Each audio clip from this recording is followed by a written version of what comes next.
পৃথিবীতে দুটো মানুষ সৃষ্টিকর্তা পাঠালেন রব্বুল আলামিন। একজনের নাম হলো আদম আলাইহিস সালাম, আর একজনের নাম হলো হাওয়া আলাইহিস সালাম। এই দুজনের থেকে পৃথিবীতে মানুষ জাতির বিকাশ আজও চলছে। জোরে বলুন সুবহানাল্লাহ। মুসলিম হোক, হিন্দু হোক, আদিবাসী হোক, সাঁওতাল হোক, বাগদি হোক, খ্রিস্টান হোক, দলিত হোক, আরো হাজারো ধর্মের মানুষ রয়েছে, যে ভাষাই হোক, সবার শুরু কিন্তু এই প্রথম মানুষ বাপ আদম মা হাওয়া থেকে। আমরা সবার বাবা হলো বাপ আদম, সবার মা হলো মা হাওয়া। এই দিক দিয়ে আমরা হিন্দু, মুসলিম, দলিত, আদিবাসী, শিখ, পাঞ্জাবি সবাই ভাই বোন। শুনছেন তো? এই বাপের দিক দিয়ে আমরা সবাই ভাই বোন। আদিবাসী আমাদের ভাই, দলিত আমাদের ভাই, মতুয়া আমাদের ভাই, খ্রিস্টান আমাদের ভাই, হিন্দু আমাদের ভাই। কেন? আমরা সবাই এক বাবা মার ছেলে। বুঝাতে পারছি তো? একটু ভূমিকাটা বোঝেন। বাপের ছেলেরা আস্তে আস্তে বড় হয়েছে, সংসার বড় হয়েছে। প্রথম জোড়া জোড়া ছেলে হতো, একটা ছেলে একটা মেয়ে। এলাকা বিস্তার করছে, বাড়তে বাড়তে বাড়তে বাড়তে এক এক ছেলের এক একটা পছন্দ হয়ে গেছে, এক এক ছেলের এক একটা মত, এক একটা ছেলের এক একটা অ্যাকসেপ্ট হয়ে গেছে। কিন্তু আলহামদুলিল্লাহ আমরা আমাদের বাপের পছন্দের উপরে আজও আছি। জোরে বলুন সুবহানাল্লাহ, আরো জোরে বলুন সুবহানাল্লাহ। কেন? বাপ আদমও ছিল একত্ববাদ, এক আল্লাহর বিশ্বাসী। মা হাওয়াও ছিল একত্ববাদ, এক আল্লাহর বিশ্বাসী। জোরে বলুন সুবহানাল্লাহ। বাপ আদমও বলেছে প্রভু একজন, মা হাওয়াও বলেছে মালিক একজন। আর ইসলামের প্রথম কথা হলো লা ইলাহা ইল্লাল্লাহ, এক আল্লাহ ছাড়া দ্বিতীয় কোনো এলাহা নাই, মালিক নাই, প্রভু নাই। জোরে বলুন সুবহানাল্লাহ। একটুখানি আগিয়ে যাই, আমরা ভারতীয়, তাই তো নাকি? কি না বলেন? ঘর থেকে খেয়ে আসেন না? আমি তো সকালে নামাজ পড়ি বেরিয়ে পড়ি। ভাইয়ের আমার খাবার রেডি করেছিল, বসেও ছিলাম, গরম গরম ভাত। চিন্তা করলাম এই সকালে যদি ভাত খাই এক্ষুনি ঘুম পাবে, কিন্তু আপনাদের হয়তো অভ্যেস থাকতে পারে। তো ওই জন্য আবার বেচারি এনে দিল সামনে, আবার ঢেকে দিয়ে চলে এলাম। কিন্তু একটা ডাব খেয়েছে আপনার গ্রামে এসে, আলহামদুলিল্লাহ বলে। যা খেয়েছে মালিক শুকরিয়া। কিন্তু আমার এখনো আছে সময়, ক্ষমতা আছে, 2-3 ঘন্টা এখনো বলতে পারবো। কিন্তু আপনারা ঝিমিয়ে যাচ্ছেন কেন? গত রাত্রি একদিকে জলসা ছিল, প্রায় 2 ঘন্টা 40 মিনিট জলসা করেছি। ঘরে এসে পৌঁছেছি প্রায় 11:30টায়। 11:30 হয়ে যাওয়ার জন্য অত রাত্রিরেও কিছু খাওয়া দাওয়া করিনি, সেই কাল দুপুরে খাওয়া। আপনি ভাববেন কি করে চলছে? হ্যাঁ, মানুষ খেয়েই মরে, না খেয়ে মরে না, এটা মাথায় ঢুকাও। আমরা খেয়ে খেয়েই মরছি, বিমার টিমার সব টেনে আনছি। হ্যাঁ, বাঁচার জন্য খুব সামান্য খাবেন, প্র্যাকটিস করুন, শরীর অনেক ভালো থাকবে। ঘর থেকে ওষুধগুলো বেরিয়ে চলে যাবে, আর যত খাবেন ঘরগুলো একটা একটা ফার্মেসি হয়ে যাবে, ওষুধ ভরে যাবে। তো যাক, আল্লাহ মাফ করুক। আমি যে কথা বলছি, আমরা ভারতীয় তো, আমরা বড় গর্বিত, বড় গর্বিত। কেন? পৃথিবীতে দুজন মানুষ এসেছিলেন, একজন আব্বু একজন আম্মু, একজন আব্বা একজন মা, একজন বাবা একজন মা। ডাইরেক্ট সৃষ্টিকর্তা জান্নাত থেকে যখন পাঠায় আমাদের ভারতবর্ষে, আব্বা জান আদম আলাইহিস সালাম এসেছিলেন। জোরে বলুন সুবহানাল্লাহ।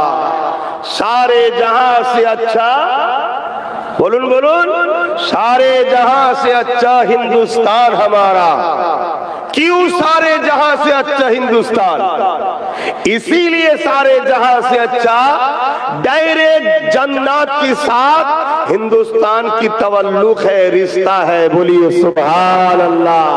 क्योंकि पहले बशर, पहले इंसान जन्नत से डायरेक्ट हिंदुस्तान में तशरीफ ले आए हैं। बोलिए सुभान अल्लाह।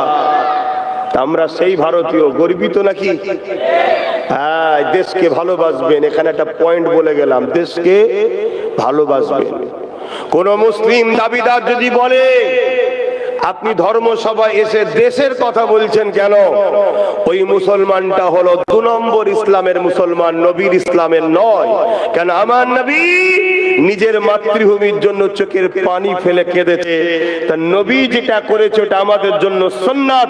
আমাদের ঘরও মাতৃভূমির জন্য চোখের পানি ফেলা এটা হুজুরের সুন্নাত হবে। জোরে বলুন সুবহানাল্লাহ। আমার নবী নিজের মাতৃভূমির সার্বিক নিরাপদের জন্য যুদ্ধ জিহাদ করেছে, লড়াই করেছে, সংগ্রাম করেছে, চেষ্টা করেছে। সন্ত্রাস মুক্ত মাতৃভূমি বানিয়েছে, জুলুম মুক্ত মাতৃভূমি বানিয়েছে, ঘুষ মুক্ত, জেনা মুক্ত, ধর্ষণ মুক্ত, মদ মুক্ত, দুর্নীতি মুক্ত আমার নবী মাতৃভূমি তৈরি করেছে। এর জন্য আমার রাসূল পাক সাল্লাল্লাহু আলাইহি ওয়াসাল্লামের উপরে কত আঘাত হয়েছে। প্রকৃত উম্মত তো সে হবে, সেও চাইবে আমার মাতৃভূমি যেন সুদ মুক্ত হয়, ঘুষ মুক্ত হয়, নেশা মুক্ত হয়, ধর্ষণ মুক্ত হয়, আমার মাতৃভূমি যেন দুর্নীতি মুক্ত হয়। বলুন সুবহানাল্লাহ। এই চেষ্টা করার দরকার আছে না? না। হ্যাঁ, কিন্তু আজকের বিষয়টা অন্য আলোচনা। তাহলে এই জায়গাটাই বললাম, তাহলে ইসলাম কবে থেকে মাথায় ঢুকছে? পৃথিবীর 2 জন এসেছিলেন, দুজনই ছিলেন লা ইলাহা ইল্লাল্লাহর বিশ্বাসী, নেই কোনো ইলাহা এক আল্লাহ ছাড়া। জোরে বলুন সুবহানাল্লাহ। এই বাপ আদম আলাইহিস সালাম, মা হাওয়ার সন্তানগুলো অর্থাৎ মানুষ যখন বড় হয়েছে, আস্তে আস্তে বংশ বিস্তার করছে, হাজার রকম মতে নিজেরা বন্টন হয়ে যাচ্ছে, তখন সৃষ্টিকর্তা বললেন না, আমি তোমাদেরকে বানিয়েছি, তোমরা আমার কথা মতো চলবে। ঠিক তো নাকি? যিনি বানিয়েছে তিনার কথা মতোই চলা দরকার। তো তোমরা চলবে কিভাবে? আমি তোমাদের কাছে 2টো করে জিনিস পাঠাচ্ছি, একটা হলো গাইড বুক আর একটা হলো গাইড ম্যান, যাকে আমরা আরবিতে বলি নবী রাসূল, সংস্কৃতে বলে আওতার, ইংলিশে বলে মেসেঞ্জার, প্রফেট। কথা বুঝে আসছে? আর একটা হলো আসমানি কিতাব। মোট 104টে আসমানি কিতাব এসেছে, 1 লক্ষ মতান্তর 2,24,000 প্রফেট, রাসূল, আওতার, গাইড ম্যান যুগে যুগে যুগে যুগে যুগে যুগে বাপ আদম মা হাওয়া এই জাতিকে শিক্ষা দিবার জন্য এসেছে। জোরে বলুন সুবহানাল্লাহ। আর প্রত্যেকটা সময় এই আদম সন্তানের মধ্যে এক শ্রেণীর শয়তানকে, ইবলিস শয়তান ধোঁকা দিয়ে তাদেরকে এত অন্যায়ের দিকে নিয়ে গেছে, ওই আসমানি কিতাব ও নবীদের বিরোধী তারা করেছে। কিন্তু পাঠিয়েছে কি জন্যে? আমাদেরকে সঠিক রাস্তা দেখাবে বলে। এভাবে যুগে যুগে নবী আলাইহিস সালাম আস্তে আস্তে আস্তে আজ থেকে কিছু কম বেশি 4000 বছর আগে একজন নবী আলাইহিস সালাম এসেছিলেন, যিনি হলেন হযরতে মূসা আলাইহিস সালাম।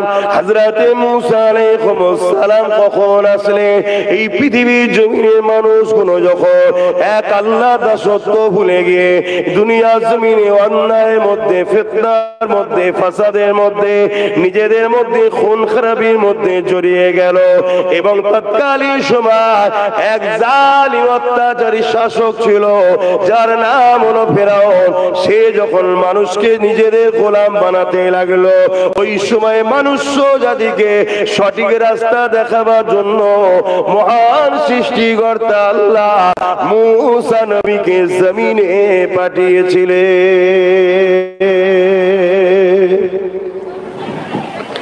মূসা নবীর বিরোধী শুরু হয়ে গেল। শুনছেন তো নাকি?